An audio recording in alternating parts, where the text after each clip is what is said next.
it was a mess. It was a mess for us, and we're like, we've got to figure out a solution. People say all the time, money doesn't matter. But if you could help somebody and have the literacy to be able to manage that and use it for something that's good, I think that's successful.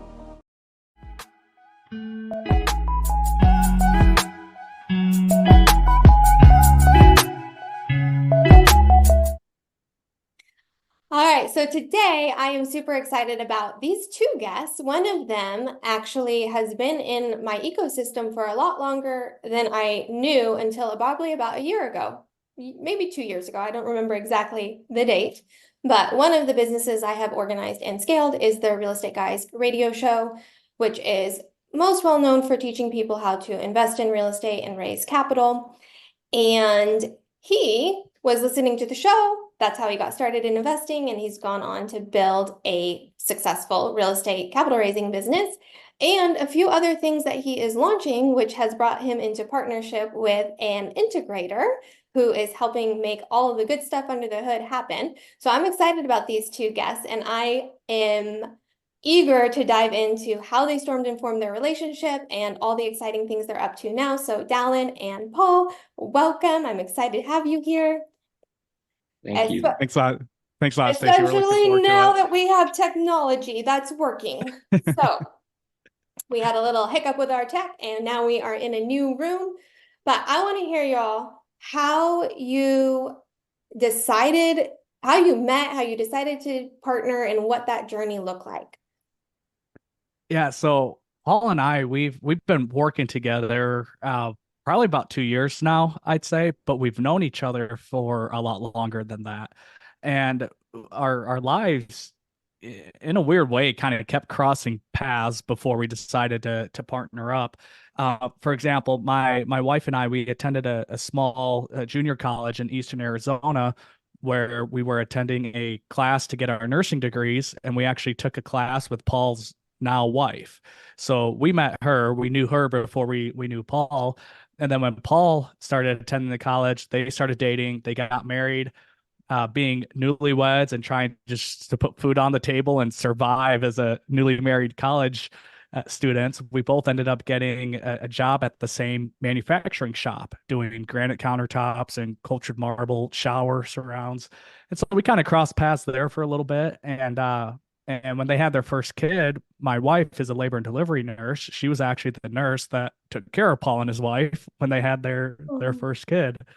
So there's all these weird things that we kind of brought our lives together, if you will. But we were never, I wouldn't say we were friends or partners at all. It was more of acquaintances. And when I started in my real estate journey, and I got shout out to Real Estate Guys Radio. I know you mentioned at the intro, but that show is the podcast that jump started my entire career. Mhm. So I can't recommend it enough to people. But I started my real estate journey, and Paul was I found this out after the fact. He was just kind of lurking, just kind of watching what I was doing over a couple of years and having the acquaintance relationship. He reached out to me one day and said, "Hey, Dallon, I've been watching what you're doing. I'm interested in getting involved in real estate. Do you mind if I take you out to lunch?" And so we went out to lunch and started chatting a little bit, and that's really, I think, what jump started things to start getting it to where it was today. At least that's how I remember it. I don't know how far, like, if you want to take it back a little bit from my viewpoint at Sure. all, or kind of what I was going through at the time. Yes. At that time, I had a full-time job, and I think everybody in the entrepreneurial business space kind of gets to a point if they've had a full-time job of what am I doing here, right? And I feel like there's more. I feel like I have a different purpose, right? And I'm a firm believer that every single one of us has a purpose. Mm. And so yeah, I was lurking at seeing what Dallin was doing and just learning about real estate. And it just came natural to me to reach out to him.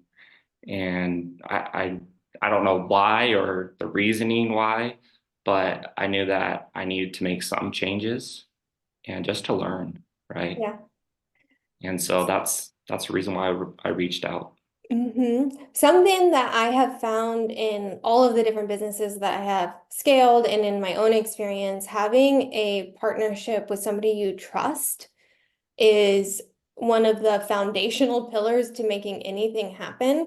And obviously, you guys have developed a lot of trust, like even remotely, like before you even became in partnership, Paul was just stalking Dallon and watching his every move and was like, oh, this guy's trustworthy. I'll let him actually his wife deliver my baby.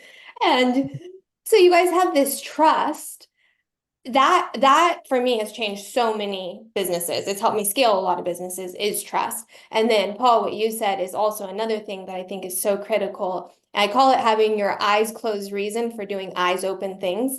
And if you don't have that eyes closed reason for doing something when business gets hard, because it will, you don't have that thing that really pushes you through. So when y'all came together, what kind of conversations were around trust or around purpose or around direction that really kind of created the path for the direction you're on now?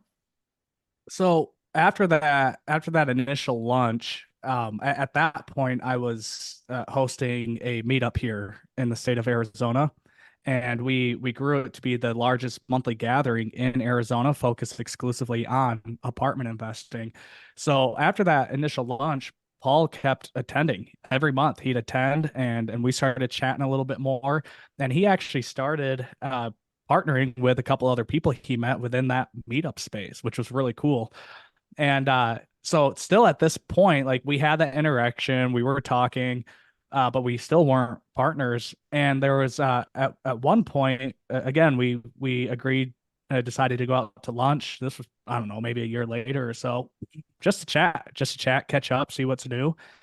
And I remember sitting down, and Paul had his laptop and he showed me what he was building out for this other partnership group that he was Mm. working on. And it was within a project management software. It was very systematized. There was a system and a process behind it. And I remember watching this and I was like, this is what I've been missing. Like I didn't know, you don't know what you don't know when you're starting a business. And my brain is going 100 miles an hour all the time. And so it's hard for me to keep organized and systematized. And I think that's why I've developed such a deep passion for systems and processes, because it helps me stay on track. But I saw what Paul created for this other group, and I was like, Paul, this is, I need this. Like we need this. And at that point, I we had taken this meetup, grown it to be, and we were getting 80 to 100 people out a night at this meetup in Arizona. And we started setting up chapters in different markets. So we were getting chapter leaders, and we were going to grow this network of real estate investors around the country. And as we started adding these chapter leaders, I knew in order to be able to scale that, we were going to need some sort of system, some sort of scalable system, steps in place to make it as efficient as we possibly could. And so that's, if I recall correctly, that's really what jump started our initial partnership, if you will. Is it wasn't even in the real estate side, it was more of in the event planning meetup side. And typically when I connect with people and partner, it's like, hey, let's try this for 30, 60, 90 days, just a verbal agreement with expectations. And I think that's really how it jump started. Yeah, systems are so critical. So Paul, how did you like realize systems were critical to doing anything meaningful long term? I That's a very interesting question because I don't honestly, I don't think that it really comes that natural to me. I feel like just from the beginning, just being entrepreneurial, I love to be organized and just the using tools to be able to scale a business. And as all this is going on, I I have a mentor that was every single week we jump on a call, and he had just recently sold this huge software company, and he was just coaching me on, the difference between building a business and scaling a business. Mm. And I like to use the analogy of some landscaping companies where they're out there, they're like, oh, I'm going to have, you know, 500 crews, I'm going to have 500 trucks and trailers and all the tools and everything. And it's going to be the biggest operation ever, but they're not making any money. And so through this mentor, I really learned to be effective and efficient and find ways that we can use systems and processes, standard operating procedures. And, we at one time we had all these softwares that kept us organized with project management and task management. And so I was just really fascinated with understanding how we can make the business as efficient as possible. So it was just your natural wiring. You're like, okay, I have this big, hairy, audacious goal that I want to achieve. And the only way I'm going to achieve it is if I use tools to systematize it. And so it was out of necessity that you just leaned into systems, which I realize you don't think that that's really that special or unique, but there's a lot of people that have this big, hairy, audacious goal. And then the idea of putting systems in place is the exact opposite of anything that they would ever want to do or could even get themselves to do, which is why having a systems-oriented integrator or person in their life is so critical. Even Dallon said, systems not my thing. But now I appreciate it. So in your relationship, because you guys are working on a kind of a big project right now, I don't know how public this information is yet, but We could chat a little bit about it. It's fun. okay, Yeah, I we're think it's good. super cool. Okay, so let me just frame this because I don't know if people listening will understand the value of it. So one of the things that Dallon and I are both very in tune with and have done is the capital raising, running operations for capital raisers and investor portals and CRMs and automation. And in the capital raising world, there isn't really a good marketing automation tool. There's a lot of good investor portals and things like that, but not something that is really helpful about taking somebody that you just meet to nurturing them, getting to know them, having a one-on-one conversation, understanding their needs, wants, goals, desires within the scope of their financial initiatives. And it's been a gap in the marketplace. And we've all tried to build our own APIs and Zapiers and all of these things to integrate it. And we've been waiting for the knights in shining armor to build us something. And I think that's what is happening right here. So tell us about this software. Yeah. So, I mean, to back up a little bit, so we started the meetup space, trying to grow these chapters. I wish I could say it was very successful. I wish we could say we had 20, 30 chapters all over the country. We didn't.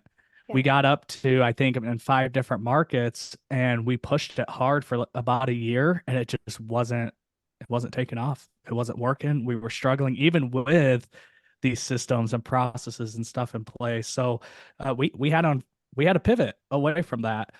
So I think that's important to state, because I even if you have the right partner, even if you have the right team, sometimes you have to pivot, and sometimes things just don't work out as you Right. And initially it's planned. timing too. I think It timing. is. Mhm.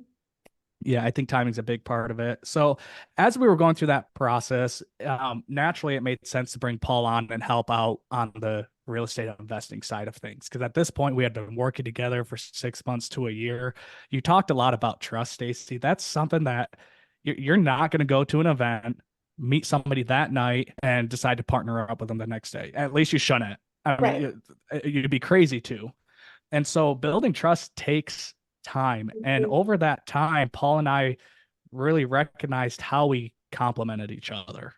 And we still had a lot of the similar goals, vision. We're both futuristic, we're both entrepreneur based, but our skill sets really overlapped and complemented each other in a very good way. And we only figured that out through experience and working Mhm. together. Mhm. And you may go down the road with a partner for 6, 12, 18 months and realize it's not a good fit. That's okay. That's part of the process. It's Mhm. no different than dating. It's Yes. literally no different than dating. And you Yes. have to go through those experiences. You have to have conversations. You got to go through challenges and wins too, to really know how it works. Mhm. So we brought Paul over, and he brought his knowledge and his systematic thinking into the business. So we started building out project management softwares and task boards and SOPs, and really creating a systematic approach to real estate investing. And about a year ago, we decided to focus specifically on raising capital. And a big reason for that is we didn't want to compete with other multifamily operators. We wanted to collaborate. We wanted to partner with them. Mhm. And we knew that if we could crack the code on raising capital, that we would never have to look for a deal again. We could just partner with some of the top performing operators around the country and just create a win-win-win for us, for them, for our investors, and everyone involved.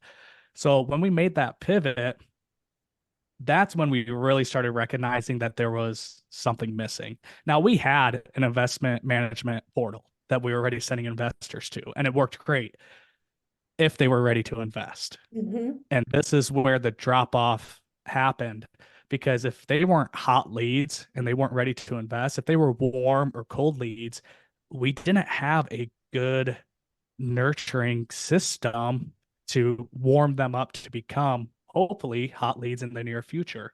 And we had Calendly, we had MailChimp at one point. Then we switched to Active Campaign. I used Pipedrive we were using all these different softwares and trying to integrate them. We were using Monday.com. And when we started focusing on capital raising and talking to investors, we had one contact in like three or four different softwares, and we were taking notes in one software, and then somebody on the team was like, oh, I didn't know you had a call with them. What did you guys talk about? It's like, oh, it's here. It's like, well, why didn't you put it here? And it was a it was a mess. It was a mess for us, and we're like, we've got to figure out a solution. And that's really what jump started our the just for ourselves trying to figure out a better solution. And that's kind of where this idea and opportunity kind of stemmed from. Yeah, and there's this saying that I remember, and I'm not a database person, but it's if a database is only a database if it's the only database. And because we've done the same thing where you have it on a piece of paper, you have it on a spreadsheet, you have it in someone's inbox, you have it in Monday in your project management system, you have it in your comm log, and it's like all over the place and nothing is centralized. And it's really hard to build that rapport with that one individual contact because you have no idea what's going on with that person. So, Paul, I'm assuming you came in and are maybe more the coder or the tech person that was able to make the magic happen. I think me and Dallon do complement each other really well because we're both, like you said, we're both futuristic thinking.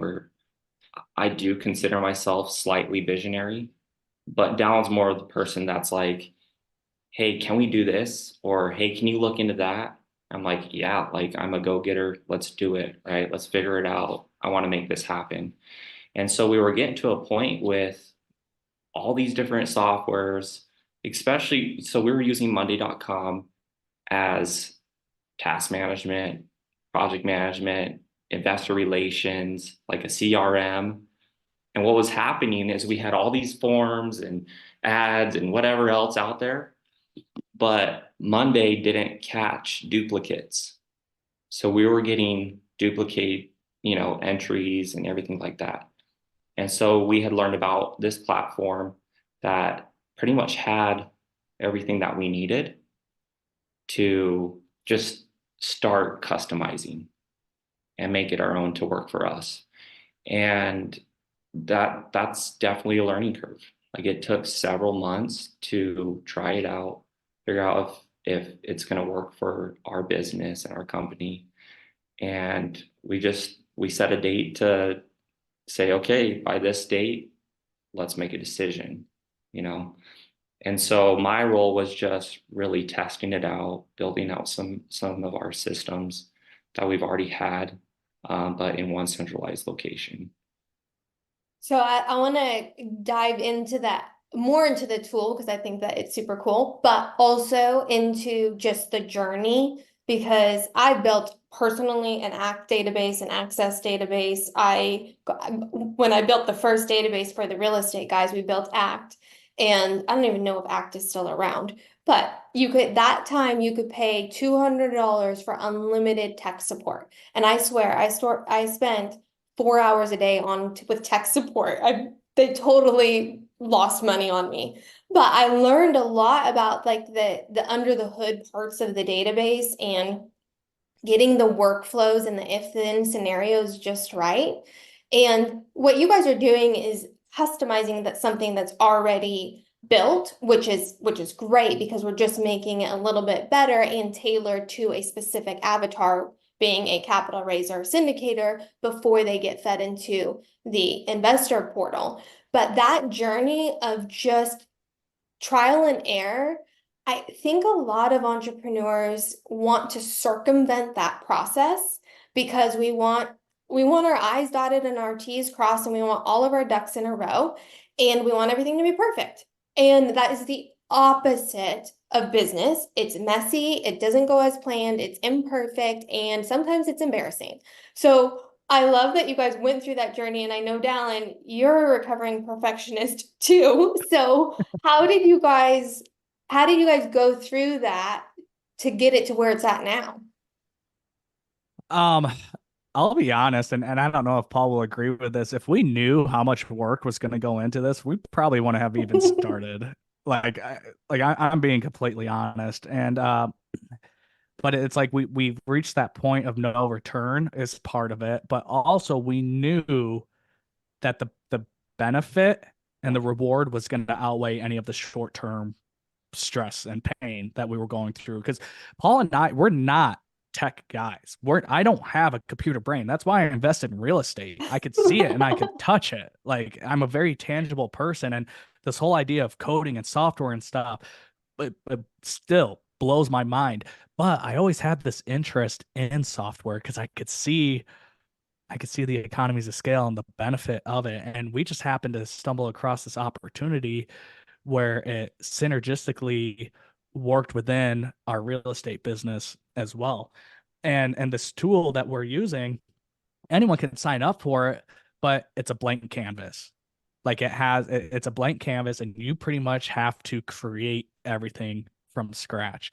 And so for the last 6 months, we've been head down in this, and we even hired an assistant that helps out an additional, at this point, 20 hours a week. We could probably put it to work 40 hours a week, just learning this in and out and testing things for the last 6 months. And it is hard because Paul too is a perfectionist. We have such a high standard of expectations for ourselves and Mhm. anything we deliver, whether it's our real estate investments or any type of product, service, work. It's important to us. And I think that's another reason why we work so well together, is because we have a similar idea of expectations and where we should be, a standard, if you will, standard of excellence.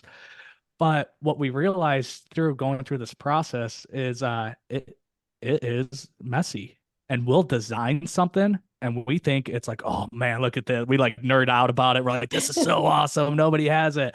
Let's test it. And you test it and it just freaking blows up. And it's like all of a sudden when someone's supposed to get one notification, they're getting 12 in a row. And you're like, what just happened? And so I think just with time, we just kind of became and we're still adjusting, but we're becoming more comfortable and more okay with just knowing that that's part of the game.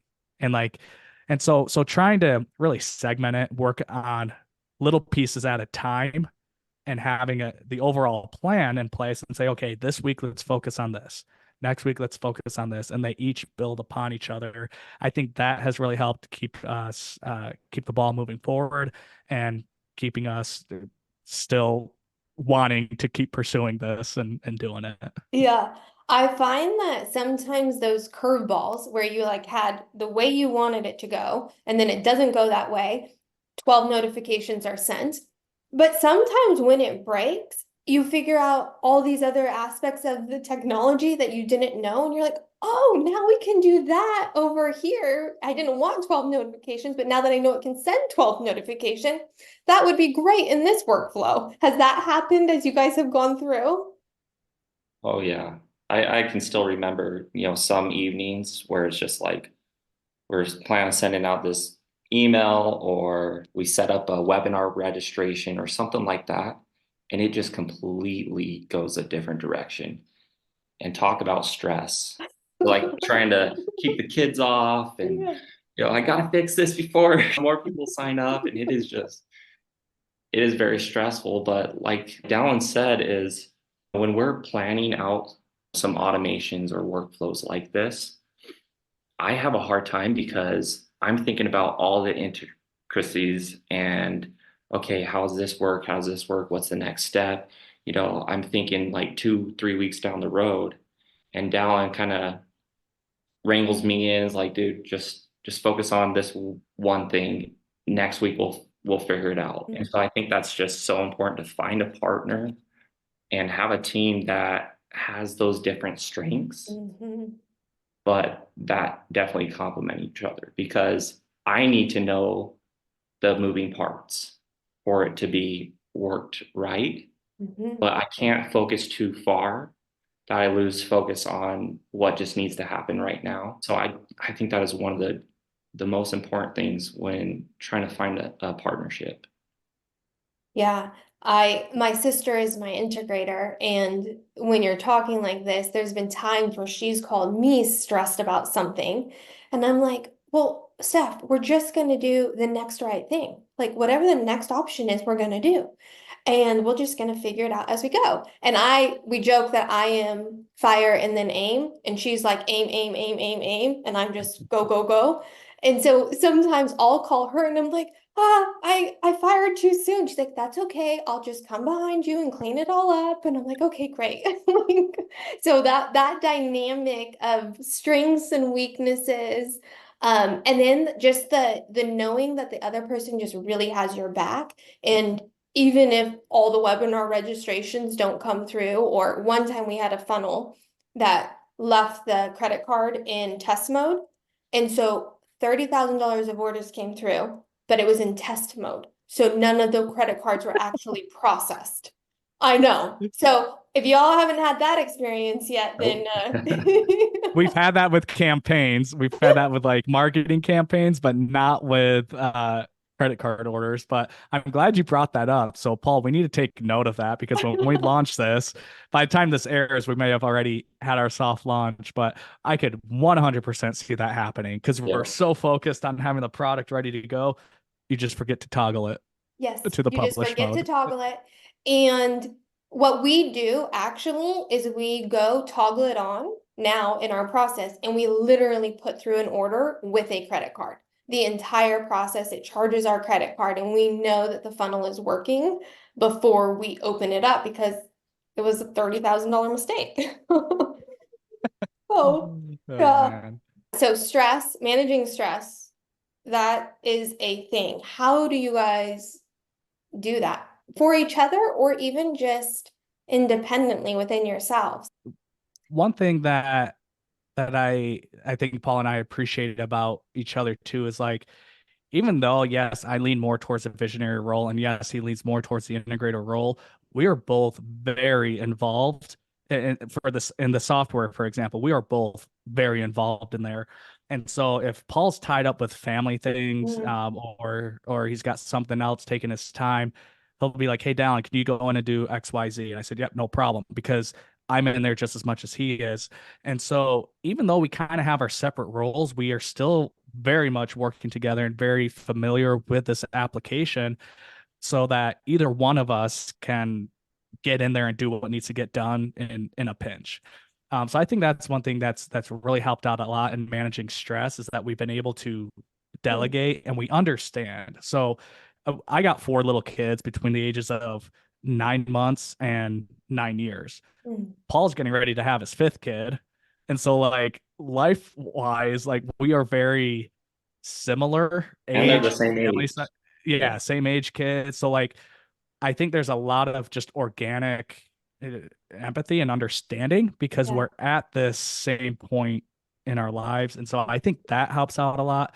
Um, and I've heard this before, and we have another partner in the real estate business that's 20 years older than us, and he's great. And him and Paul are very similar, and in that sense, and he really helps move the real estate business forward.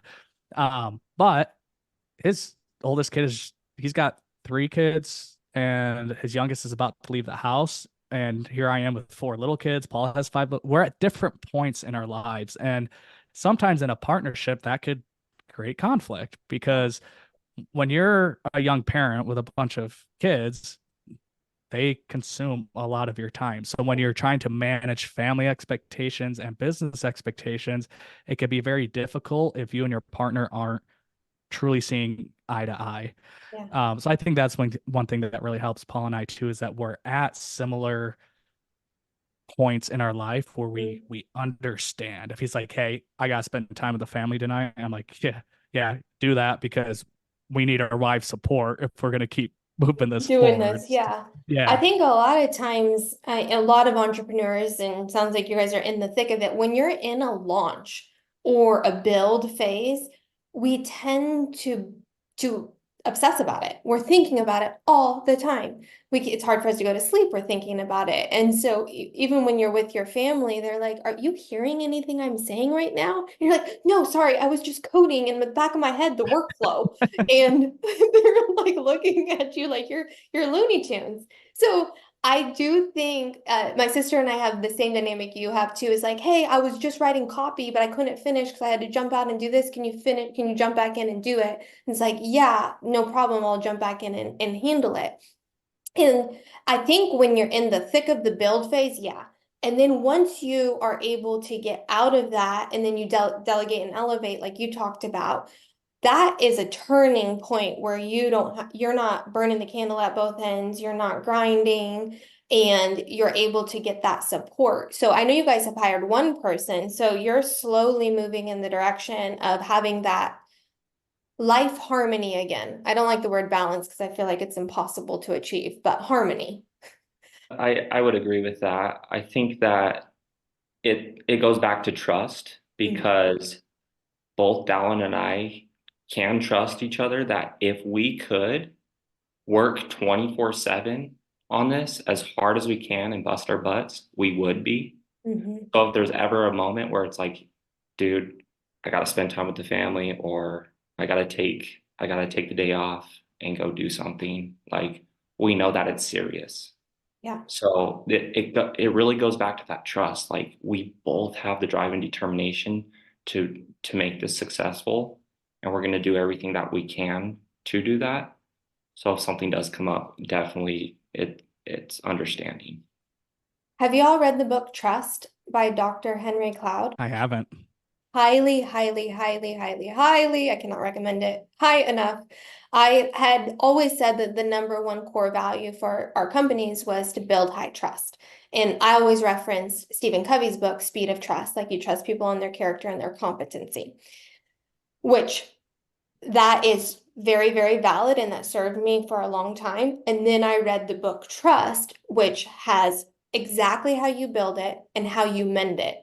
And there's 5 levels to it, and it is incredibly, incredibly powerful. And I'm sure when you read it, you will find that all of the 5 elements in there you have in your relationship with each other.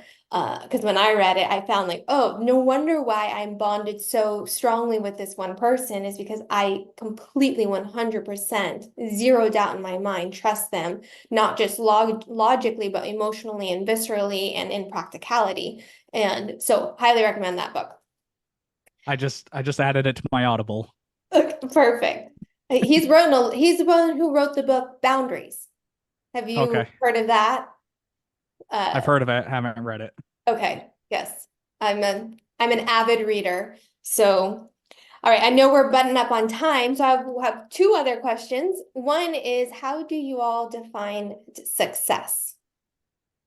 Okay, so let's step back a little bit. So when I Oh, was I feel like preparing, we have a monologue coming. no, I've thought about this a lot because Yeah. success is so relative.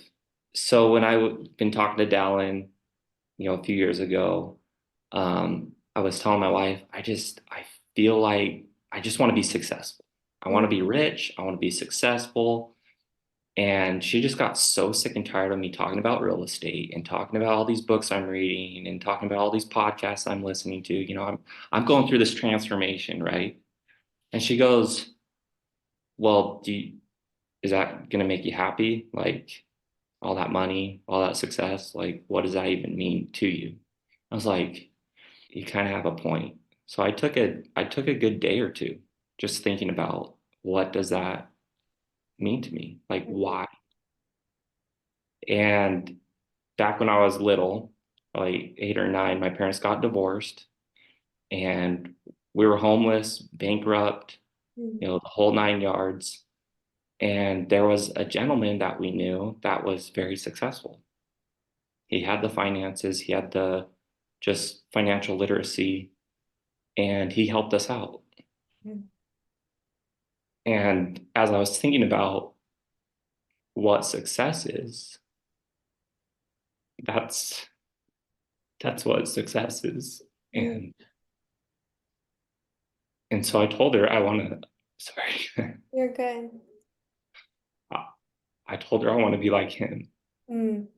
and like just have the finances. Like people say all the time, money doesn't matter. But if you could help somebody like, and have the literacy to be able to manage that and use it for something that's good, I think that's successful. And I don't know if you've heard of Wes Watson at all. No. So he's like a big fitness guy, and one of his big mottos is choose somebody that you admire and become that person and then give that person to the world. Mm. And that just really resonates with my why is I want to be successful so that I can create memories with my family and have the finances to create those memories, but also to help somebody in need or help somebody start a business, right? That would be so cool to just be able to have the finances to help somebody. So to me, that's what success means. So the biggest gift that that man gave you is your gift to the world too, which you feel is like your purpose. But I love what you're saying because I feel like in a lot of ways in life, we become what is modeled.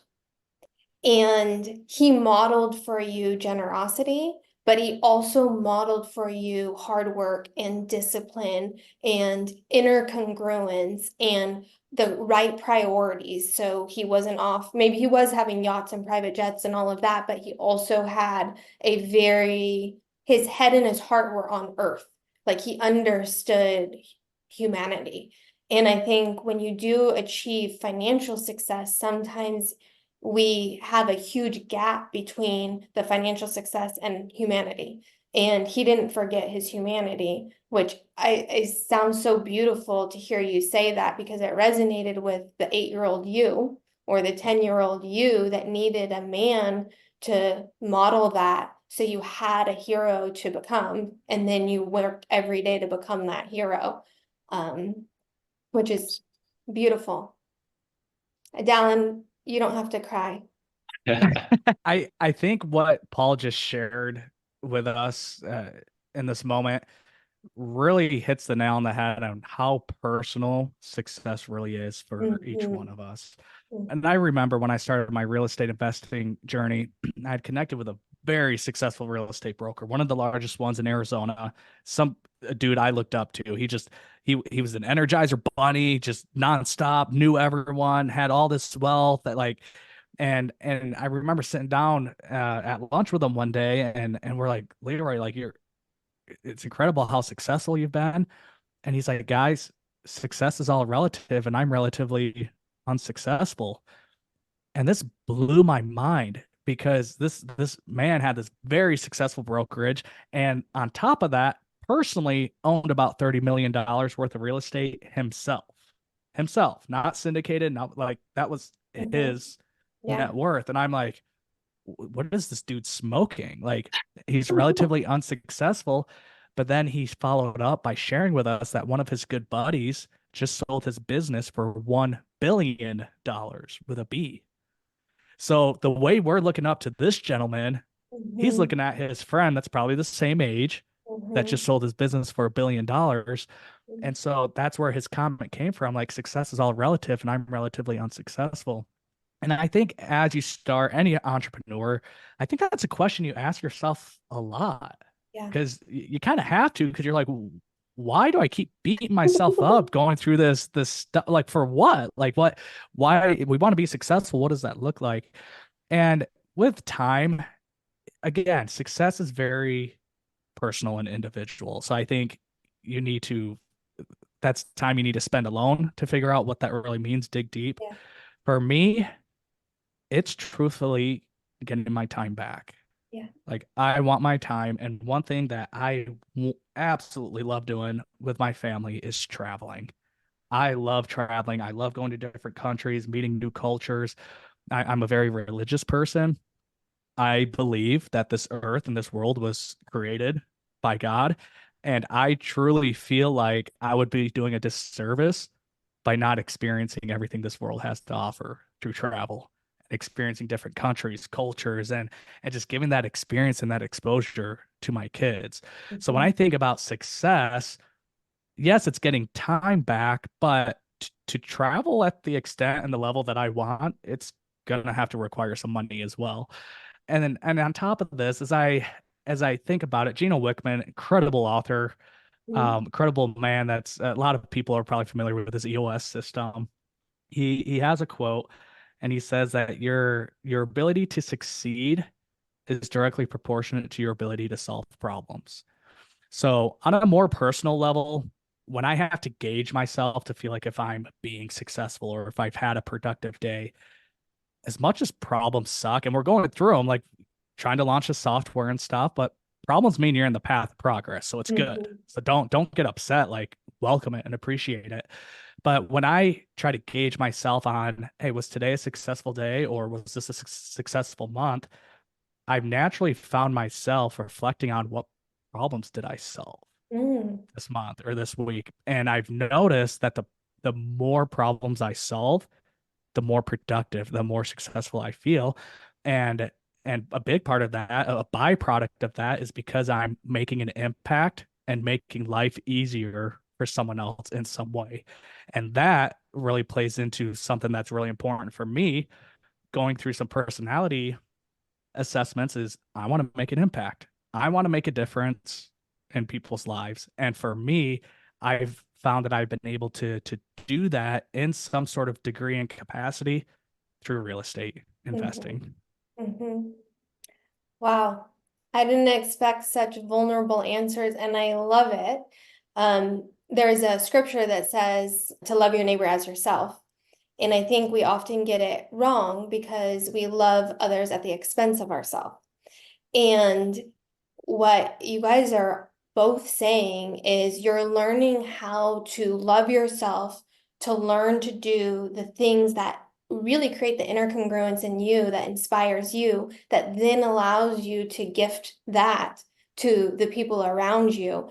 And that journey to have that inner congruence is slaying a lot of demons. It's, shattering a lot of shame. It's overcoming uh, limiting beliefs, psychological barriers, social barriers, societal expectations, and really anchoring ourselves to truth.